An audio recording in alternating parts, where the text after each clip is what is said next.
தமிழ்நாட்டில் 8000 வக்ஃப் வாரியங்களில் உள்ள பள்ளிவாசல், தர்காக்களின் சொத்துக்கள் இணையத்தில் பதிவேற்றம் செய்யப்பட்டு பாதுகாக்கப்பட்டு வருவதாகவும், அவற்றை புதுப்பிப்பதற்காக சிறுபான்மை அமைச்சகம் தொடர்ச்சியாக பண உதவி அளித்து வருவதாகவும் சிறுபான்மை நலத்துறை அமைச்சர் ஷாஜகான் தெரிவித்துள்ளார்.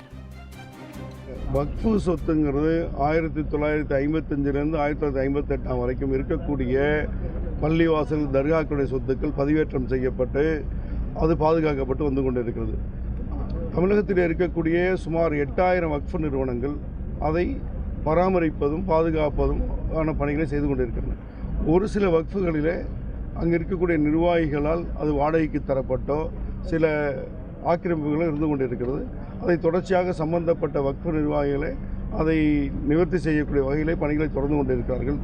எங்கேனும் சிக்கல் தொடர்ந்தால் அது வக்ஃப் வாரியத்தினுடைய கவனத்துக்கு கொண்டு வரப்படுகிறது. வக்ஃப் வாரியம் உரிய நடவடிக்கை எடுத்தோ இல்லை நீதிமன்றங்கள் மூலம் வழக்கு தொடுத்தோ அதை அகற்றுவதை தொடர்ச்சியாக செய்து வந்து கொண்டிருக்கிறோம். இல்லை, வக்ஃப் சொத்துக்களை பராமரிக்கிறதும் பாதுகாக்கவும் சம்பந்தப்பட்ட வக்ஃபுடைய பொறுப்பாக இருந்தாலும் கூட ஏதாவது பள்ளிவாசல், தர்காக்கள் போன்ற புனரமைப்புகளுக்கோ ஏதாவது சுற்றுச்சுவர் காம்பவுண்ட் எழுப்புவதற்கோ வக்ஃப் வாரியமும் சிறுபான்மை அமைச்சகமும் அதுக்கான நிதிகளை தொடர்ச்சியாக அளித்து வந்து கொண்டிருக்கிறது.